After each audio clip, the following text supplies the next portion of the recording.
Oh gosh, it all comes running back. How's it going, everyone? Welcome back to the Blue Shifting and welcome back to Despair. Because I got sick, I haven't played this for a little while, and like in my mind, I kind of lost track of where we were. But all I had to do was see the initial tagline, had to see this first dialogue box, and immediately I'm like, oh yeah, like lots of cringe happened last time. So, Kotarou's been trying to infiltrate. He kind of got caught by Sakura because he wanted to protect Akane and her, the helper who was his old friend from the Guardians. And so inadvertently, he kind of betrayed the organization he was trying to get in bed with, and inadvertently saving their lives, revealed himself to Sakura, and now she's going to be watching him very closely. So it's a major misstep for what he's trying to accomplish. And then when he went and told Kagari about it, she got very upset at him because he seems to be losing perspective. She went mad, kind of started doing Song of Destruction, and in a panic, he evaded her ribbons and kissed her, that she got very embarrassed about, but essentially just told him to like leave her alone, and she left. And so now he's running this antique store while Asaka's gone. Sakura is keeping a close eye on him. The Keys decided to leave. Yeah, it's a bad situation, and I'm curious to see how it all plays out. My gosh, it feels like there's so much still that's gonna happen. Like I felt like a while ago, because I'd gotten down with all the routes, I assumed that the end story of the game was going to be relatively quick. But no, it's been like these two arcs, you know, with the Moon and now Terra. But Terra, I feel like we're not even halfway. That's really crazy to me. This series has been one of the longest, like, single games ever. Obviously, Muvlov's been running much longer, but the idea is just impressive that this game is just so massive and got so much content in it. So, anyway, it's been a bit, because I got so sick. I'm glad to be back. Let's jump right into it. Guess I've been dismissed. My place to belong has been destroyed, and I no longer have anywhere to go back to. First of all, that's not true. You have plenty. You do have relationships. You have friends. He also has his little, like, third-party trainee group that, like, Jasmine and the rest of the kids he's rescued. They are people who you are part of, you belong with, and they're part of your team. Like, they care about you. You care about them. That matters. But I understand he had his heart set on Kagari and helping her, and that would be quite a devastating blow. Doesn't seem like my chance to get back to my old life either. No. I never had somewhere to go back to in the first place. That's true. I spend every day just going from home to the shop and back again. Kotarouji said she'd rebuild the barrier, but I sent her home for now. She has a life she should return to. At this moment, neither organization has noticed anything. Ever since what happened, Suzaki hasn't called for me. At the temple, I do the work I'm assigned indifferently. As a guardian, I haven't really had much to do. It's no longer necessary for me to keep a constant watch on my sector. As long as I patrol it periodically and report that there's nothing out of the usual, I've done my job admirably. Minding the antique shop doesn't count as work. All my life, I thought about nothing but where I belonged. Just losing that place makes me anxious. Because I haven't even come into myself. I should have been somebody, not some random guy. Oh, isn't that a mood? I'm gonna tell you this, like, unless you just have all your ducks in a row, I feel like this is just life. I feel like in high school, I didn't know who I wanted to be. In college, I didn't know who I wanted to be. I always thought I did, but then like things just never worked out. And now, I kind of still feel the same way. And there's a part of me that feels like I should have been somebody else. I should have been doing this, or I should have been fulfilling this dream, or I should have been traveling the world by now. And that one's actually really depressing, because I've been trying so hard to, like, travel the world. I finally left my native country for the first time, like, I think 2 months ago, we went to Canada.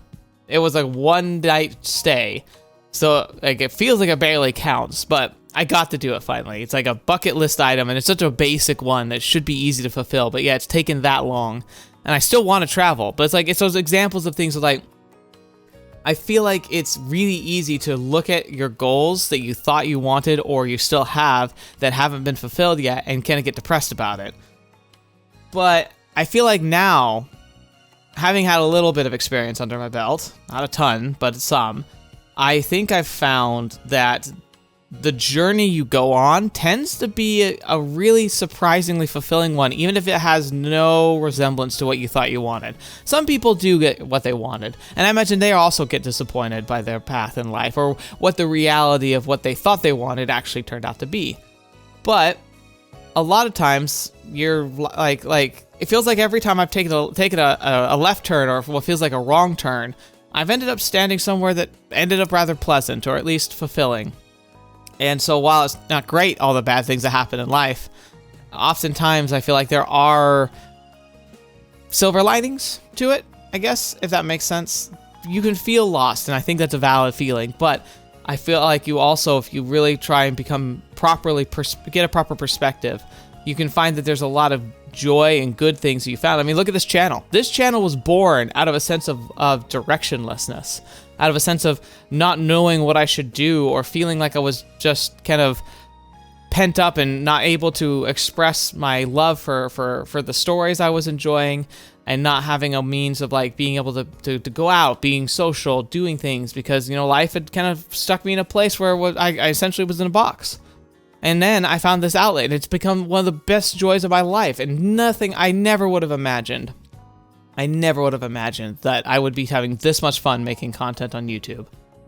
And so, yeah, you never know. It's always good to just keep that perspective. But Kotarou, I'm guessing, is going to have a hard time with this because this is his struggle through every single path of his life. He's always wanted to feel like he had a place to belong, and yet felt alienated by the nature of himself, by his powers, by his just like uniqueness, and he tries to brush it off and tries to dismiss it, but he craves just wanting to belong more than anything.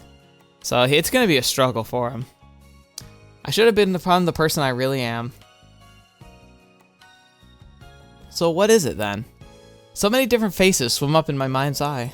All of them are living living the lives they decided on. But that's the thing. It's like, yeah, it can feel like that. But how many times do you think you actually could approach somebody? Have you ever actually talked to somebody? One of the best things that ever happened to me, I took a career exploration class, and one of the coolest things they did towards the end was our final project, which is where we took personality quizzes and we did research and like tried to find like what's a career we really liked. Like they really gave us a bunch of tools to try and, you know, understand ourselves and understand the world and try to kind of build a plan. And then we'd land on something we're like, I really like this. And then they say, okay, for your final project, find 3 people who work in that field but do different types of jobs in that field, and talk to them and interview them and ask that, like, just understand what their job is like, what they don't like, and see if that changes your perspective. And it absolutely did. I don't know if you'd believe this, but I actually was pursuing a psychology degree initially. I was going through my general, so I wasn't really on the track yet. But I went through those classes and I interviewed people who were doing it, and I realized that the job would be so draining for me because I'd get so invested in people that trying to help people who are struggling and never knowing if I'd ever be able to actually help them would be such a draining prospect for me. I was like, I can't do that.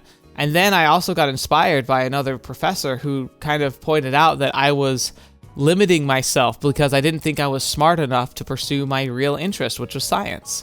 So I shifted gears and I started pursuing a physics degree, and that was the greatest thing ever. I had so much fun, even just working with the astronomy club and just like documenting brown dwarf stars with our big telescope was so fun. I really genuinely loved it. I'm so happy I did that. Even if my life didn't go down the path I expected after that, I still learned a lot through that process, and that was the foundation of making the channel. For example, because, again, I stopped saying, I can't do this because I don't have what it takes, and instead started saying, you know what? Why don't I just do it anyway and learn the best I can? And is it perfect? Absolutely not. I'm not Mr. Beast. And even then, like, Mr. Beast is a very flawed individual. He's made a very, very successful YouTuber, but he's a flawed person. I'm a flawed person too, and maybe I'll never be a successful Mr. Beast YouTuber. I don't really want to be. I just want to make content I love and be able to talk with people. Anyway, man, I'm rambling a lot today. I'm sorry. Imamiya had a rough start dropping out of school, but he's made an impressive turnaround. Nagai fell behind once too, but she's found a new self. Luis was already himself by the time I met him. Mr. Asaka, Kashima Sakura, and even Suzaki and Mikuni are all their own authentic selves, no doubting it for a second. I ran away from home, even threw away my past. I thought I was helping Kagari, but somewhere along the way I started playing it safe. Should I just go full cold-hearted then? Could I sacrifice people I know? Impossible. I may think I can, but when push comes to shove, I hesitate. Is there no longer a cost I'm willing to pay? I removed the wristband from my right wrist. The fake cut is still there. That's one option. Is he talking about like pushing himself and like accelerating his power, or is he talking about like a really dramatic thing? When the shop closes, I head to Kotaru's house. In her living room, which is probably freezing because she's a kid living alone, I discuss borrowing familiars from her. I borrow several animal types and as many bird types as I can carry. There are also elephant and dog-like units Kotaru's made by herself, but while they may be powerful, I can't handle them.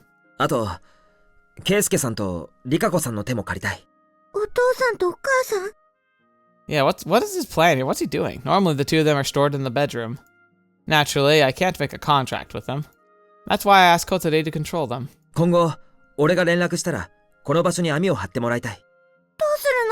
Yeah, what is he doing?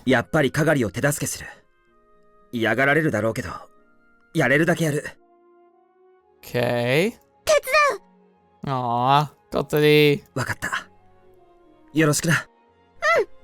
Aww. Next. I head for the safe house. Everything's set up, at least. The necessary equipment has been divided among 3 places in the city. The work will need to be done there. Those provisions have been made in anticipation of that. If nothing's happening, I should set things in motion. That's also what Kagari wanted. Oh my gosh, wait. Is he going to purposely antagonize the two groups, Guardian and Gaia, and make them start fighting each other? That is technically what she wanted. Oh, interesting. That feels risky though. But I wavered over what to do, afraid of the risks. I hope so. Who are you? I ask myself. The answer comes immediately. A coward? Aww. I was gonna say it's not bad to be a coward. It's funny because like we associate cowardice with like being like bad, but no, a coward is an intelligent person because they understand risks and consequences. They understand long term, and they understand like and fear what decisions the recklessly are made can provide. You can be brave and a coward. It's weird to say it like that, but that's really what it is. Bravery is actually being a coward, but taking steps anyway. Because you can't be brave if you don't experience fear. Bravery is moving and understanding the consequences and choosing the tough path anyway. Because for whatever reason, it's worth it. And that's what really matters. Alright, but I liked his answer's much sweeter. I'm in pursuit of Kagari. A lone boatman in a sea of darkness pursuing the light of a torch in the distance. That is who I am. The road is harsh and I brought no companions. Thus I walk it alone. I won't lose sight of that vision again. Entirely unwittingly, a smile comes to my lips. I thought I was stretched to my limits, but my emotions have calmed. One by one, I flip the switches on the equipment. I know that Kagari hasn't left the city. For just 500 yen a month, I can track her with GPS. Oh, that's right, she kept her phone. Occasionally, her marker will move around a little, so I know she hasn't abandoned her cell phone. She's on that hilltop. That's what I conclude based on the contours of the map. I wonder what she's been feeling while watching over the city for days on end. I can't see her finding the good memories she speaks of there. What are those good memories anyway? I had assumed it must be how human race controls its warlike instincts with reason. Is that guess actually correct? No. I'm not sure, because like my interpretation has been that she's not looking for good memories in humans, because they definitely exist. I feel like what she's looking for is good memories for the planet. So maybe humanity taking like meaningful steps towards actually preserving life. Maybe that would be considered good memories. And that would be tough, because like while we do take strides and we do make attempts, they're often overshadowed by our inability to make any meaningful measures, because we don't want to give up profits, we don't want to give up our lifestyles, we don't want to give up convenience, because that's a hard sell. Kagari herself said she didn't know. All we can do is find out. Destroy Gaia and Guardian's long-standing conflict and make Kagari decide how good things look then. And just one individual person, that's the thing I can do with my greatest impact. I'm powerless to stop environmental destruction and the waste of resources. Same for racism and war. This is the one thing I can affect. It almost sounds like he's actually going to try and force them to peace. I manipulate my bodily fluids to perform facial mask processing. Gives the illusion that I'm a different person. I'm aware of where all the familiars monitoring the forest are positioned. I have thorough knowledge of both organizations' total security network. There it is. A very out-of-place owl perched on a high branch. It's a familiar with an enhanced eyesight. One owl can cover a wide area. From a location in its blind spot, I climb up a different tree to the same height. Drawing out a tube, I extend it like a telescope. I load in a poison blow dart that I brought, pushing it in until I hear a click. That should be good. I place the tube in my mouth and take aim. It's a custom made by small arms manufacturer with ties to Guardian, so it's solidly constructed. I blow and lock the tube's release, launching the syringe silently into the dark. Bullseye. The liquid poison is a high concentration blend of contaminants. While it's not strong enough to kill a human if imbibed, the formula is lethal to its target regardless of its general toxicity. It's 100% effective. The outline of the familiar crumples and bends, structural collapse, it turns to dust. Familiars that use animal corpses and plant husks have genetic weaknesses to environmental contamination. No going back now. I feel the truth of that in my heart, along with a faint sense of accomplishment. The next day, I shoot down 2 more avian scout familiars. Late at night, that same day, I drop by the temple and find it in a state of chaos. We aren't told what work other departments do, but I can tell some sort of trouble has happened. The day after that, the threat level in the forest has visibly increased. Multiple bird types soar in the air. Their flight patterns are as erratic and hectic as a flock of bats at dusk. Based on that, there should be dog types running around on the ground too. I can see they're performing a wide-ranging investigation centered around the zone where the familiars were destroyed. So he's just trying to stir him up, but why? Because isn't Kagari in threat? Like, if she's not in a barrier, couldn't they accidentally find her? Or is he actually trying to get them to find her? I don't get it. Like, I really don't understand where he's going for here. I hunt down the familiars in a 10-kilometer radius. I'm so excited to see how they react tomorrow, I can't stand it. Oh boy. It's too easy to enjoy it. Though I have an overwhelming advantage in terms of information, I can feel a dramatic improvement in my familiar handling skills. As predicted, the emergency meeting is held first thing the next morning. I close the antique shop and attend the assembly. Summoners are rounded up and given jobs to do. Those at the bottom tier don't get any extra info. They're just told to follow orders. At that meeting, I learned the investigation has already reached the hilltop area. My job is to adjust and supply a number of familiars in development. It's obvious that the development team is grumbling about this. They don't want to put out unfinished familiars. But with some coaxing, they admit that a few of them could be released right away. I devise a way to remove any familiars with high intelligence gathering characteristics from that group. That includes familiars that could detect Kagari. However, there are individual differences in camouflage abilities. It's easier for familiars in particular to sense Kagari than it is for humans. At any rate, I need to take action. Yeah, so what is he doing? So he doesn't want her being detected. In the dead of night, I sneak out of the temple. Summoners are coming in directly from the man-made afterlife to the forest in the real world. A convenient secret path linking both sides of Kazamatsuri. That's how to conceal their movements of those sketchy robed-clad men. I want to hitch a ride with them, but the exit's well protected by guards. In any case, drawing a magic circle and a special kind of sap from a slime-type familiar is necessary to connect the entrances of the two places. Interesting, so that's how they do it. They do a magic circle. To maintain secrecy, control is strict. I head directly there via taxi and on foot.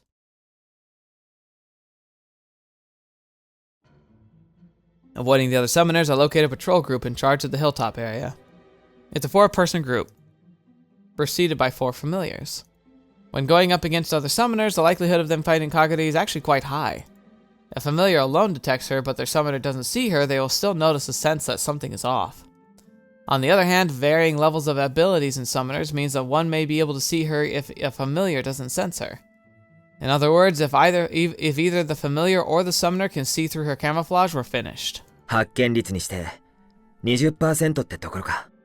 That's not a figure to sneeze at. I track the group to 4, careful not to arouse their suspicion. And then, one starts to pick up on a sense that something is off. Something's there, they insist eagerly. そうなったか。 If they had seen through her camouflage, we could have left her here. But they found her. Unfortunately. Still, I have no hesitation. I decided that I should only protect the people I know. Anyone outside of that depends on the situation. I mean, I get that. It's a lot colder, but it's still like, he still has hesitation. 魔物がやられたようです。狩猟者か。いいえ、こちらでは何も。3匹で包囲を。それで確かめられる。 The familiars are deployed ahead. The summoners can't look and check on them.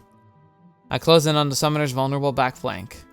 I cover the first one's mouth, dragging them into the shadows, and plunge a knife into their neck. Okay, freaking Rambo here. The summoner jerks and tenses in my arms. With the blade in their trachea, they can't speak. It only took seconds for them to die. I did it all silently, so no one has noticed. The other 3 proceed onward, unaware. That's terrifying. Could you imagine, like, moving in a group, you feel powerful, you have, like, literal magic, and you have these powerful familiars protecting you, and you're just, like, going on your patrol, you're getting kind of excited because you might have found something, you know, get some notoriety and whatnot, and then suddenly you turn and look, and one of you is just not there. Oh. I sneak up on the second person quietly. It takes 15 seconds to take out all of them. I check my device. The glowing dot that shows Kagari's location is blinking just up ahead. One of them said their familiar went down. Based on the situation, there's no doubt that it was Kagari's doing.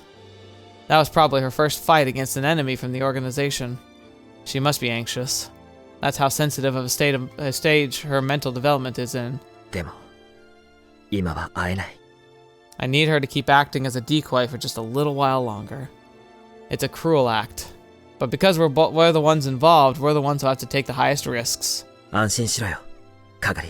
俺もちゃんと代価を支払うからさ。 I'm sure you will, Kotarou. You tend to pay the price, but I feel like this is going to be a permanent one. I'm not convinced that he gets a happy ending in this route. I think that's part of the reason why she cried when she saw him change the pattern. Is I think he kind of is sacrificing his happiness and his future to make it work. The Martel group will do a forensic analysis of the 4 summoners' bodies. I have to arrange things so the autopsy won't label their deaths as human-caused. Using familiars, I do a thorough and exhaustive job of it. The best case scenario is if they mistakenly conclude Kagari did it, but it's no problem if they decide something unidentifiable did it. As long as they don't suspect a superhuman was involved thanks to the disorderly state of the bodies. Perhaps I'm too used to the sight of blood because I don't feel nauseous at all. That's depressing. Despite how horrific the scene is. Poor Kotarou. After that, I return to the temple for the moment to monitor the changes. I confirm that one investigative unit hasn't returned. Several hours later, a report comes in that murdered summoners have been found. Things escalate fast. And finally, a certain keyword enters the stage. A keyword, in fact. これは鍵ではないのか。 From there, the situation develops into leaps and bounds. Kagari's running, expressionlessly and with inhuman speed. Familiars springing at her. Ribbons shoot up high and twine around a branch. Flexibility with superhuman strength. She's carried away up in the trees in a flash. She crosses from branch to branch, and when bird familiars attack, she flees into the dark green depths of the forest. Kagari's not aggressive at all, but she's not so weak that she can't handle small familiars. She's a sort of wild creature. Her assailants seem to know that, and so they set up waves of attacks designed to trip her up. Their strategy culminates in leading Kagari right into their ambush point. There, they place a vast swath of familiars. Their intention must be to use a saturation attack to trap and capture Kagari. Oh wait, is this Kotarou though? Because he wanted Kotarou to set up a net. So, is he gonna capture her himself? At the moment, naive Kagari is getting driven right into their trap. The notion of a trap is one that never would occur to her. She's extremely wary, but she doesn't predict future actions. Brain power is necessary to keep Kagari alive in this world. I compare the info coming in from the leaf bird with the map data on my device. I see where the ambush point is. 進め Heeding my orders, 4 miniature mammoth familiars run off all at once. Kotarou based their design on ivory tusks. They have the agility of medium-sized dogs combined with the power and tusks of Proboscidarians. I don't know if I said that right. A surprise attack from them would leave even superhumans suffer a humiliating defeat. They're the perfect familiars to throw into a situation into confusion. With multiple familiars, complex individuals' control of them is difficult, so they have strong attack instincts enabling them to act on their own. I just have to give them an enemy target, they'll fight on auto mode. It's not very popular in Gaia, but this is a technique developed by the druids, who were fated to handle multiple familiars unassisted. Looking down the battlefield from on high, Kagari is getting driven into the trap at this very minute. Perfect timing. よしよし遅い I give the order and the mammoths launch their surprise attack. Another bird transmits how their tusks are stabbing hidden summoners to death one after another. Oh, fetch. When a summoner dies, the familiar stops moving. I confirm that Kagari is brute forcing her way through the dwindling number of ambushes. That doesn't stop the massacre, though. I've given the familiars the order to kill everyone there. I'll have them annihilate the squad trying to capture her. So it'll all look like Kagari did it. If I don't, my irregularities will make me a target. Even these summoners deep in despair have an instinctual fear of death. Anguished faces and screams. So many of them. Yeah, because he's connected to the familiars, he'd be sensing it, at least passively. Because if it was a large battalion, the scene is all the more gruesome. And then one escapes. 戻れ I call my battalion of familiars back. The runaway moves incredibly fast, disappearing from the leaf bird's monitoring range. It's possible they're riding a familiar to escape. They're headed this way. I unsheath my large knife from my ankle and wait. Here they are. A huge silhouette the size of Saint Bernard appears with a summoner on its back. Noticing me standing in the way, the person's face contorts in shock. I leap at them from head on, launching a knee strike at their forehead. My counterpunch lands. There's a sensation of their neck breaking all too easily. God, you forget, even though he's a weak, like superhuman, he's really strong. The giant dog disintegrates as it runs, as the summoner's corpse gets thrown off too. I pull off their hood and see a woman younger than me. She has a huge, ugly birthmark on her face. Oh, that sounds oddly familiar. If not for that, she'd be quite cute indeed. I feel sorry for her, but that's all. I can't apologize, don't plan on having any regrets either. A higher calling can relieve the pain. In the sense that she and I both know that, we found ourselves in the same foxhole. In any case, Kagari's gotten away. My work is done for the day. Dang. This is grim, but I have a nightmare. I don't doubt you, man. I'm gonna have nightmares. I can relive the pain, but the wound remains. No matter how many wounds I sustain, I must keep moving forwards. Poor Kotarou. The Martel group shows signs of launching a large-scale operation. I decide it would be impossible for me to handle that alone. I submit a report to MMES saying that there's lots of suspicious movements on the Gaia side. マジかこれ ああ In addition to the submission, I tell him in person, too. Report in hand, MMES leaves the family restaurant. A command post is set up by the next day. In the span of less than a day, my report has been scrutinized, analyzed, and used to make a decision. As is custom in Guardian, a civilian officer block has been leased to use as operation headquarters. Setting up a permanent HQ in enemy territory is strictly to be avoided in order to protect its hidden nature. With how highly aware the spying countermeasures are, that I can't place a single bug there. But despite that, there are ways. That same day, Nishi Kyojo escorts a guest in. 同期の大西だ。覚えてか？ Oh yeah, Onishi. ああ、おぼろげにな。うっす。久しぶりだな。よろしく頼む。A man of such large build as that he'd be great in a judo gives a forceful blow. Superhumans who can see through Kagari by sensing her and resisting her camouflage. Even if we hadn't been trainees together, I'd have all the faces and names memorized. They're also called the Eyes. This guy makes so many more times my salary just because of that power. It's ironic though, because you have that power. You were technically an Eyes, you just didn't tell anybody. It's a talent only few in Japan have. Possible for Kagari to appear anywhere in the world, so barring a serious emergency, he's probably the only Eye that'll be sent out. 天王寺だったな。あまり話したことはなかったけど、実戦経験したって。ああ。そいつはすげえよな。Oh yeah, sure. Cool. Cool's the word. Cool. 顔つきがもうかなり強そうだもんな。そんなことは。ああ、社会に出たら成績なんて関係ねえよ。Kinda. I feel like experience is more important, but the grades get you to the door to get experience, so it can matter. 結局、最後に勝つやつがすげえやつなんだ。成績表はその時の結果だけど、人生の結果じゃねえ。Now that's true. Onishi, I like you. 三国って覚えてるか？あいつも俺たちもそれを取り違えてたんだよな。Oh wow.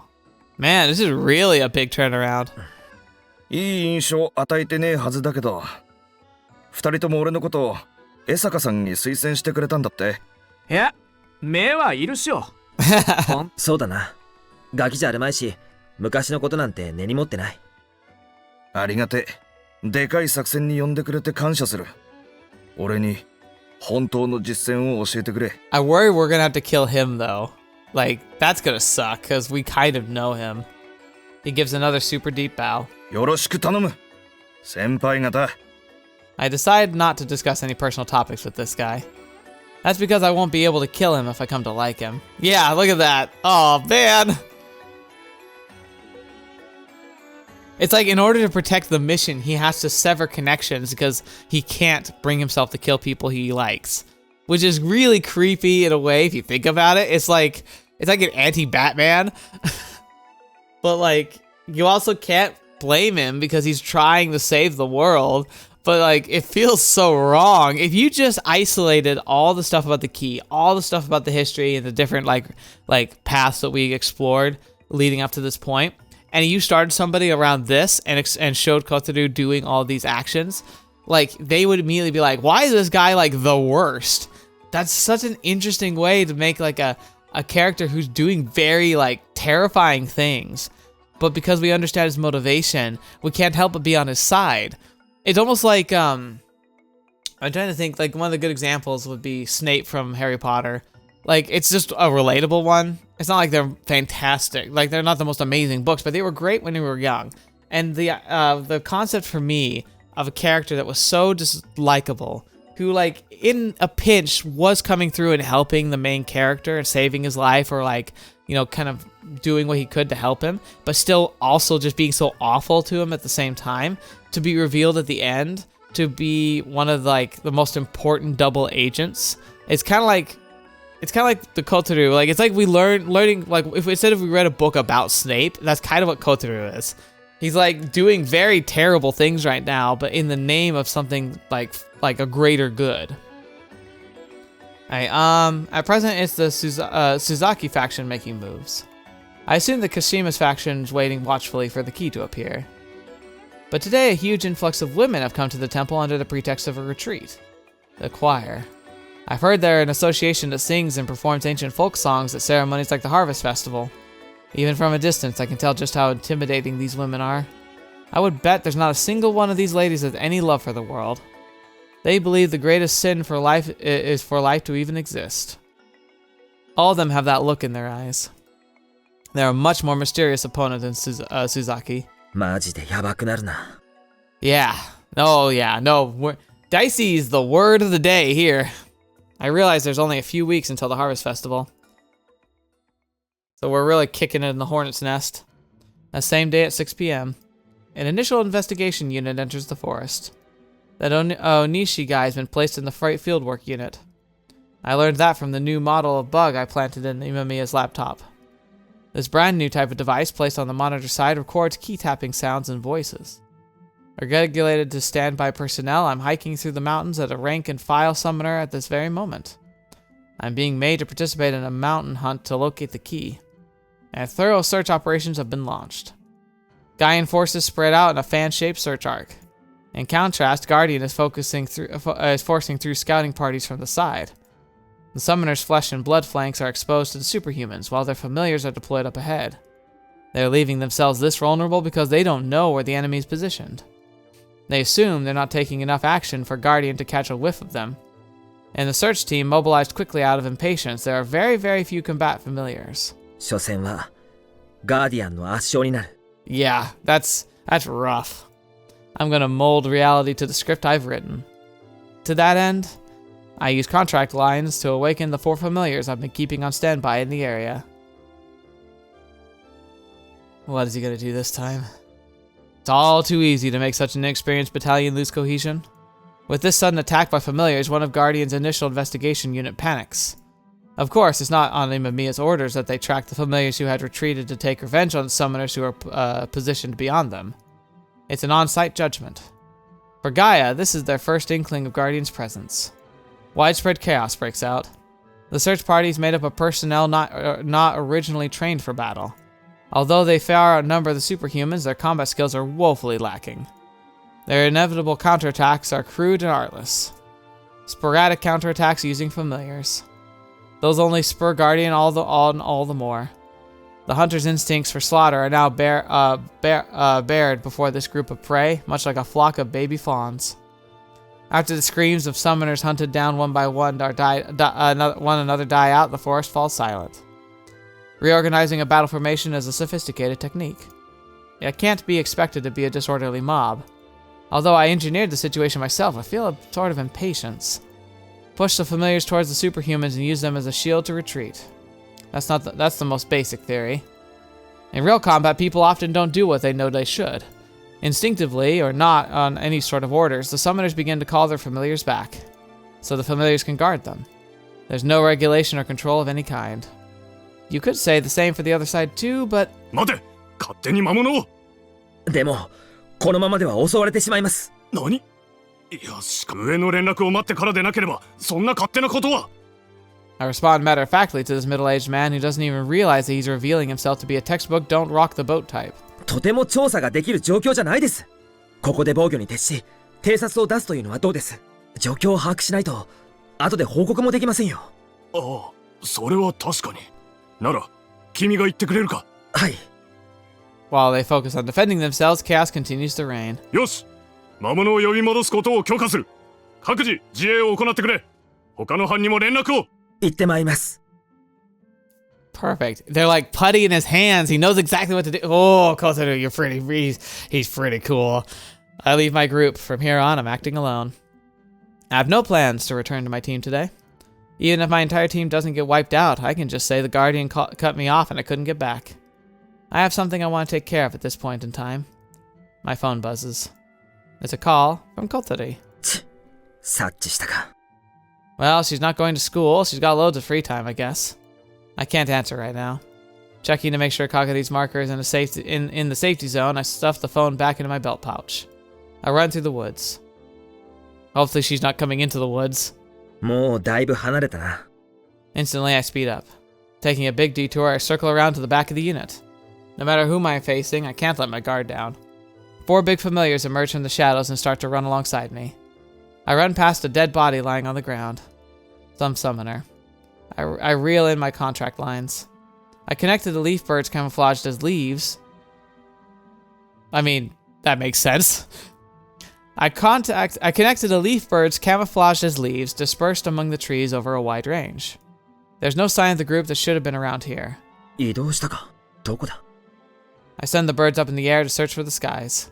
Before long, they find them. 4 men and women pushing through the woods fairly quickly. One sticks out, positioned at the head of the pack.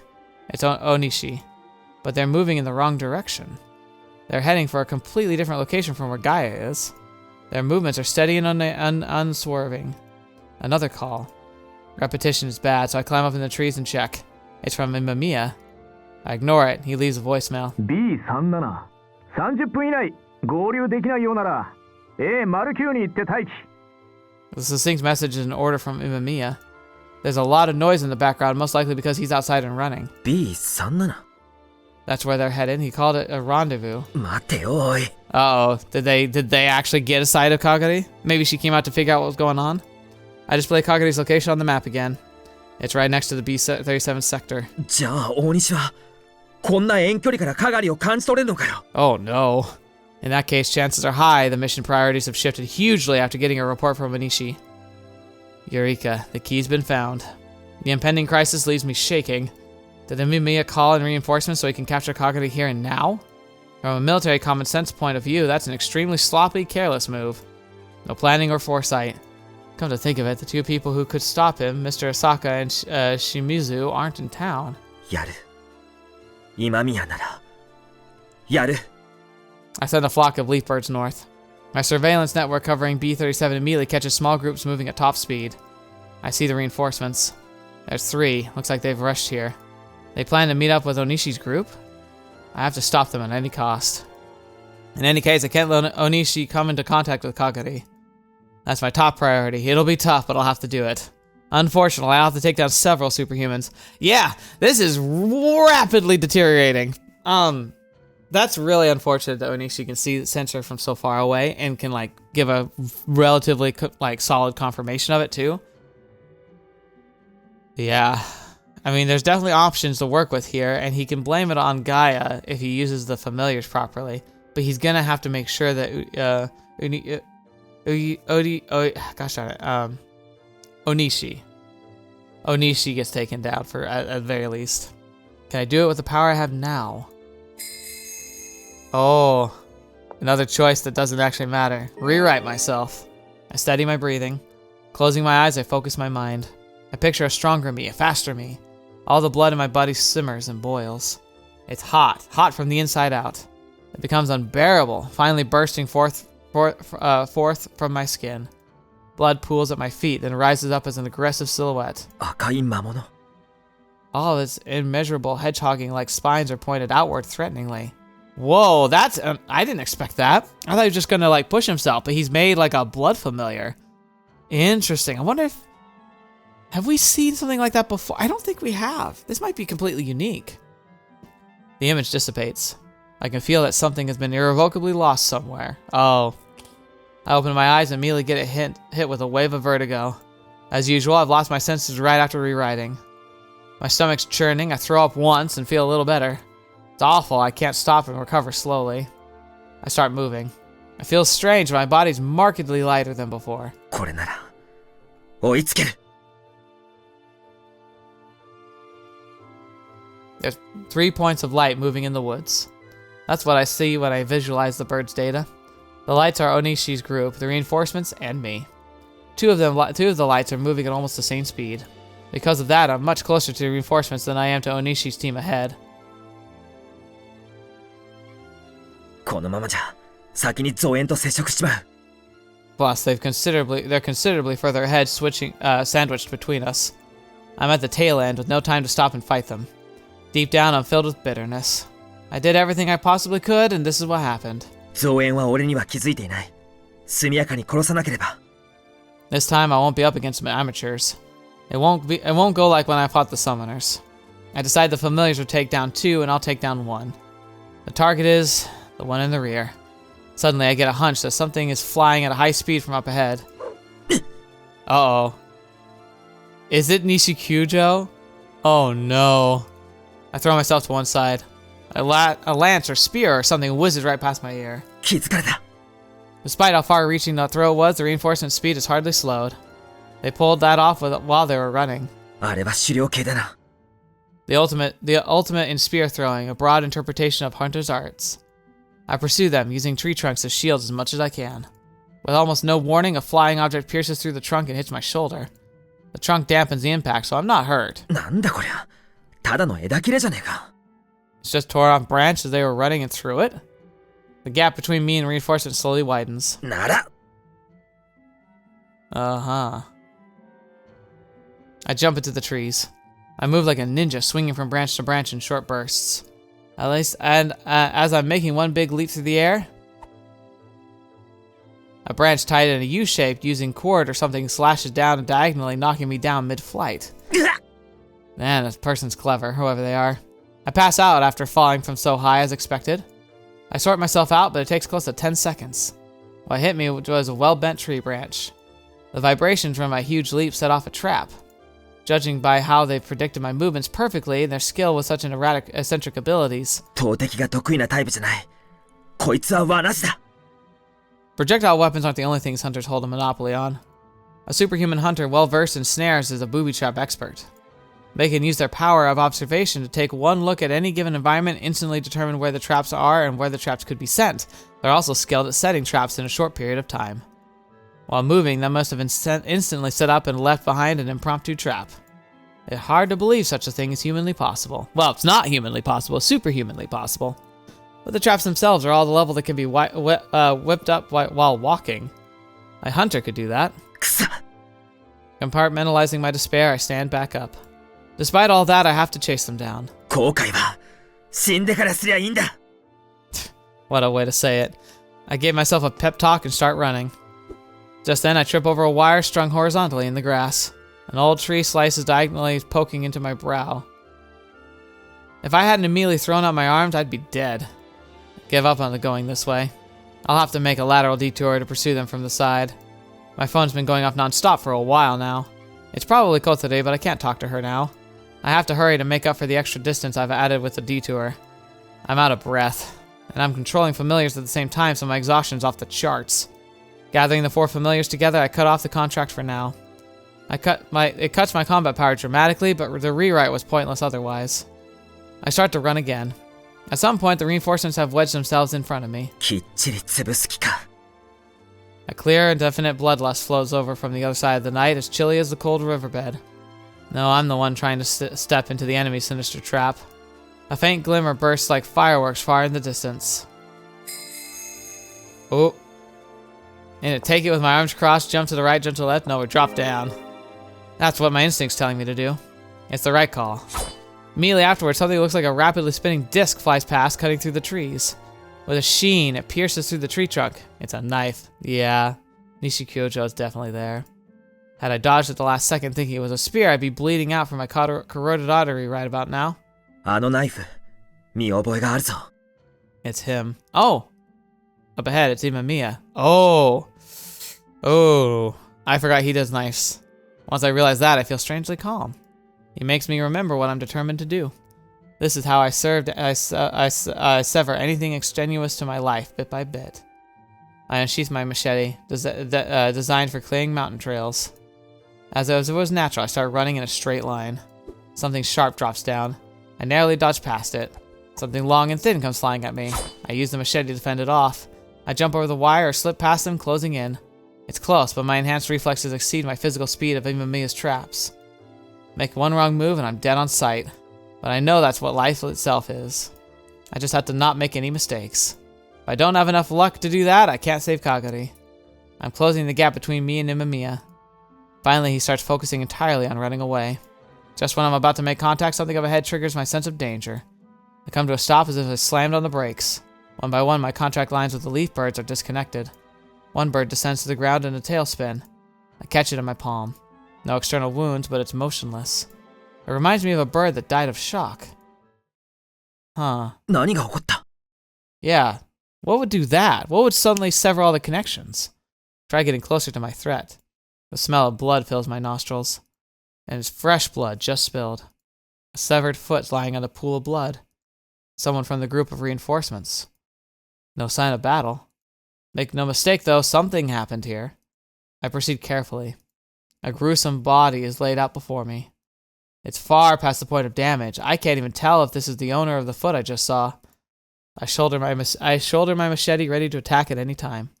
I slink from shadow to shadow. I don't like a quiet. Oh, it's that.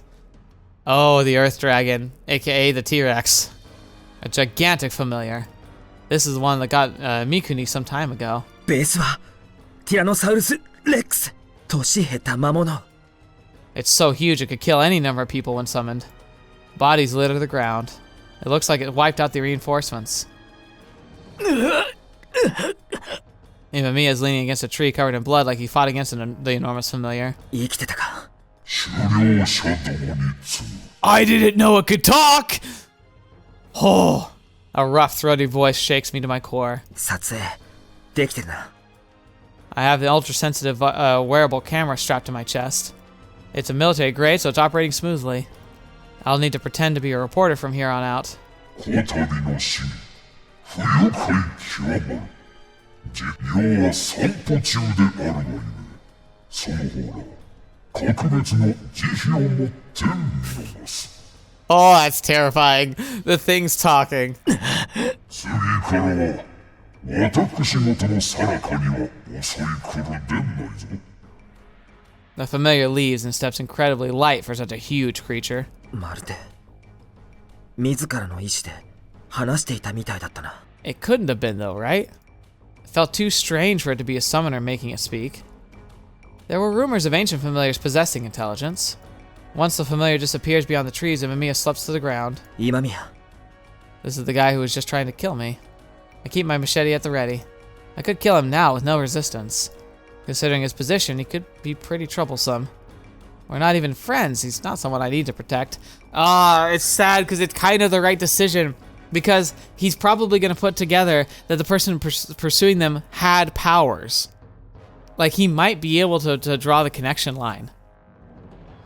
At the very least, if he spares him, it's going to be another Sakura situation where Imamiya is going to be watching Kotarou a lot closer. But I still feel the tiniest bit of hesitation. During that brief moment, Imamiya opens his eyes. Tennouji ka. I put down my weapon. He muttered incoherently. くそミスったぜ突然出てきやがったお前よく追いつけたな Oh, fetch me. ああ起点を聞かせた。やるじゃん今救援を呼ぶ。そんなことより大西をあいつが見つけた絶対に人目にはなんねえ行け俺は自力で対処する I mean, it gives us an out. 西九条はどこだ。森のどこかに I can get a reception here. I get through to Nishikyojo on my phone and tell her Imamiya's location and condition. 西九条が救援に来る。俺は大西のサポートに回る。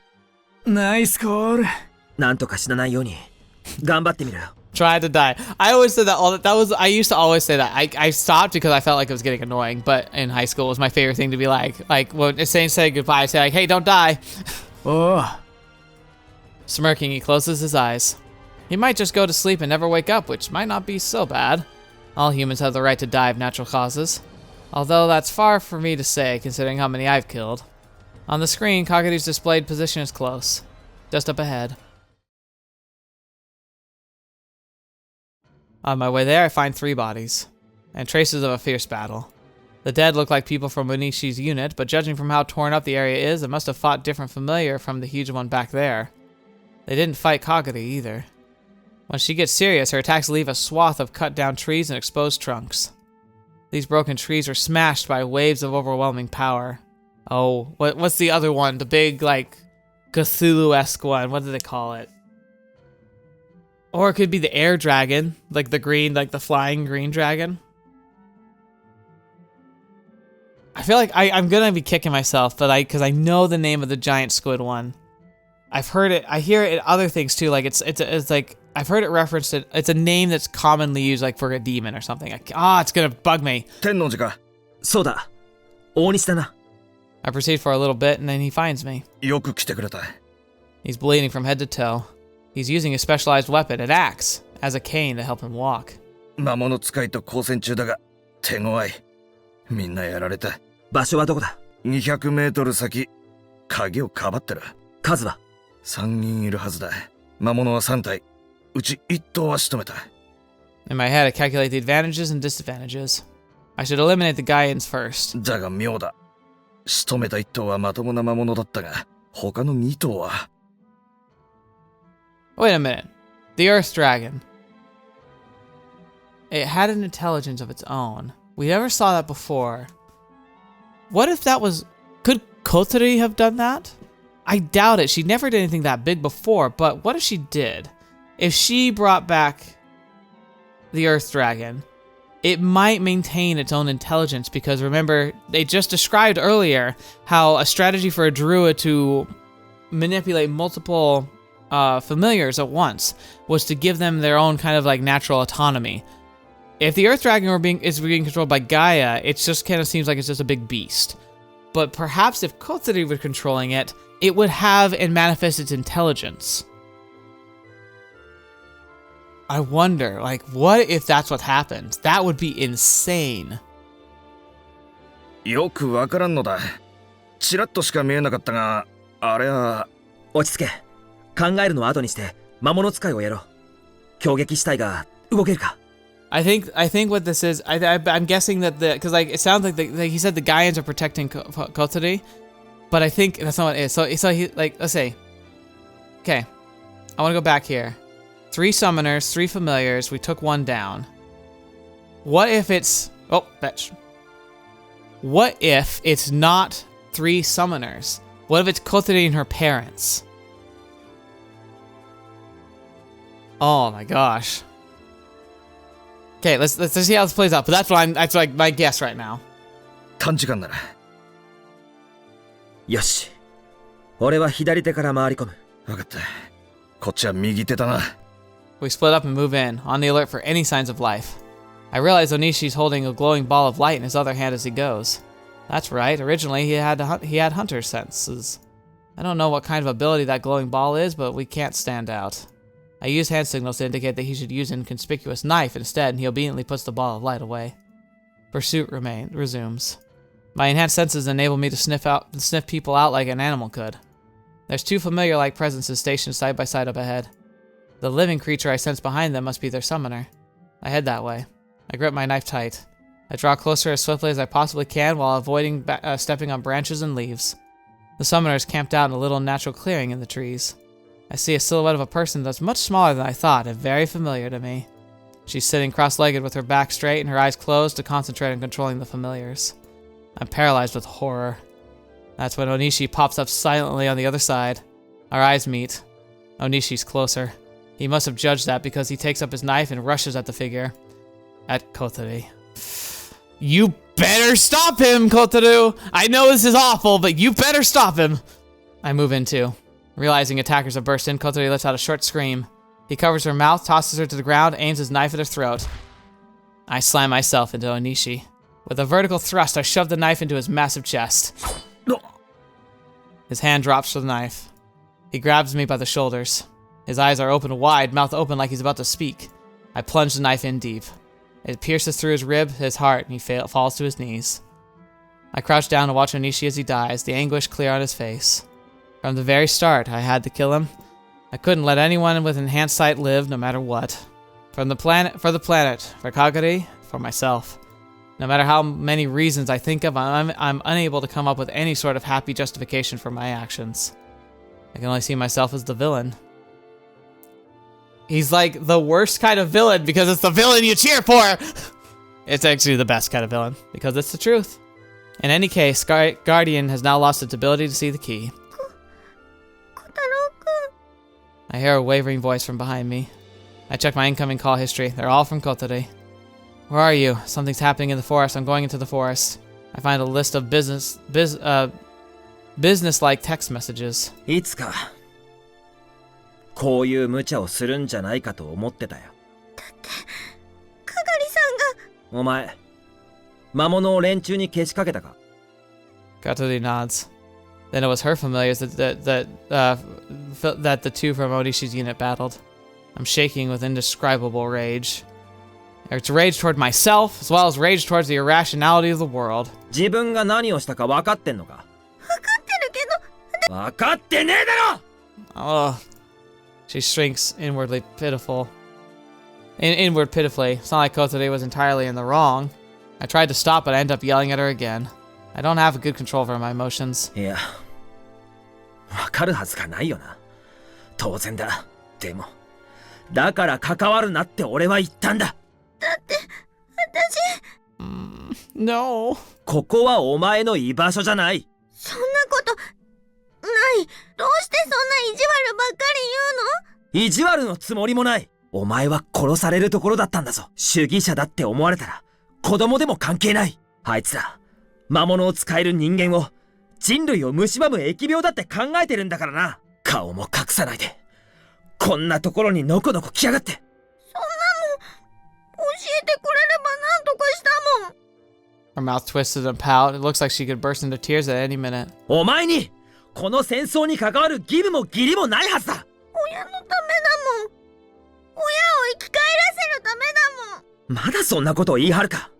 Kotaru, I know why he's mad. I'd be mad too. I'd probably be doing the exact thing he's doing right now because I'd be so indescribably upset that little Kotaru nearly died and she's doing all of this and for the reason that she's going for. But like, it hurts to hear this. She looks up at me, biting her lip. I can't kick her when she's already down. So annoying. I don't care to be this involved with other people anymore, and yet... Kagari wa? She points silently. As I walk, I think about the next steps. I destroyed Guardian's eyes. Gaia's actions will be closely monitored for a while, so summoners won't be able to make any big moves. Thus, I plan to keep using Kagari as a decoy for just a little longer. Oh my gosh. Fetch me. It's gonna be like, alright, so, what do you think? I reach the hilltop. After breaking through the canopy of trees, the deep blue night sky is all I can see. Kagari is on the top of the small hill, flailing her arms and legs. Kagari! Her ribbons, multiplied beyond control, are surging and undulating vigorously. Thankfully, she's not on the offensive. I push through the ribbons and pick Kagari up. What did they do? Did someone get her with something?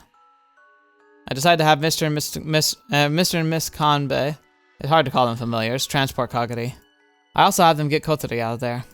I have a different task to do. Disguising the bodies to look like they were killed by familiars, I drag them over to the Guardian's side. I file a report and answer questions. At the same time, the corpse's retrieval team heads out. It's dawn by the time they've recovered all the bodies. That marks the end of my operations for now. Finally. Kotaru sends me a message to say she got out safely. From then on, things heat up. I return to the temple via the underground route only a few Martel group members know about. I took too long and ended up counted among the dead. I'm immediately questioned here too. I tell them I was chased by Guardian members, managed to hide, and spent the whole night out there. They don't suspect a thing. Amazingly. Holy crap. Fetch me. It was a busy, dangerous day, but it's finally over. After leaving the temple, I contact Kotaru and bring Kagari to the safe house. It's risky bringing Kagari into the city, but since all eyes are on the forest, this is the safest place for her right now. And he's taken out the eyes, so... Finally, I feel truly at ease. Oh crap, that's when things really go bad. Although starting from tomorrow onwards, I'll be visited by both Guardian and Gaia frequently. I'm exhausted too. Lying down right next to Kagari, I fall into a heavy sleep.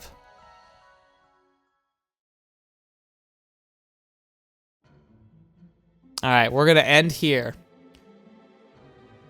Oh! God, that got intense. Holy crap, I was biting my nails. I wasn't literally biting my nails, but I wanted to. I've tried to not do that. It's a bad habit, but... I'm just... Overwhelmed is the key word of the day. Holy crap. That was amazing. And scary. And oh my gosh, the bodies. All the people who died. Kotaru had to kill himself. And everything else. Okay, so it sounds like I was wrong about the Earth Dragon, unfortunately. So I wonder why it spoke. I hope we get an answer to that, because that was very different from what we've seen before. So I'm hoping that there's an actual answer. But... Fetch me. What a nightmare. Whew. I love it, though. And this game's good. The story is amazing. It's so much fun. Thank you all so much for being here today. Thank you for your support and for your willingness just to be a part of the journey with me. I look forward to being able to share more with you as time goes on. Life's going to get a lot busier for me, but I plan to just kind of keep marching forward, and I'm going to do my best to make content as consistently, but Switching from part-time work to full-time work, it's a bit of an upgrade. It's gonna be good. It's necessary. It's gonna keep me from jumping around from project to project and doing filler temp work kind of stuff, but it is gonna also mean I'm gonna be having a lot more of my schedule blocked off. But it should be fine. Yeah. So I'm looking forward to this. Let's see how things play out from here.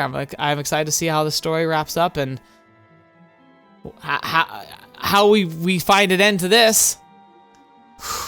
I don't know how this is supposed to lead to good memories, because it feels like we're making more bad memories, but I guess I understand the idea of trying to destroy the factions. At least stopping them from fighting, but man, a lot of death has to go through, right? What a nightmare. Thank you to the patrons and channel members. You're amazing. I appreciate your support. Everything you give me ever, like whether it be through watching the ads or donating directly to the channel, it all goes right back into the channel itself. So I'm really happy with that. If you haven't seen yet, I started Chaos Head. A lot of people have been really excited about it. We haven't done anything from Side Adventure. You know, the same people did Steins Gate for a while. They even made a recent announcement. I guess they're doing a Steins Gate like sequel. It's called Steins Gate Reboot. Not sure what that's going to end up being. I hope it's not just a remake of Steins Gate, because they've already done that. But it's implied it's meant to be like a whole different game. So that'll be exciting. Maybe we'll have to jump into that eventually. But yeah, all in all, thank you so much for being here. I appreciate you. Hope you enjoyed yourself. Hope you have a lot of fun comments to share, because I'm definitely interested to see what you thought of this one. No spoilers, obviously, but thank you all so much. And until next video, watch me or see me next. I'll see you there.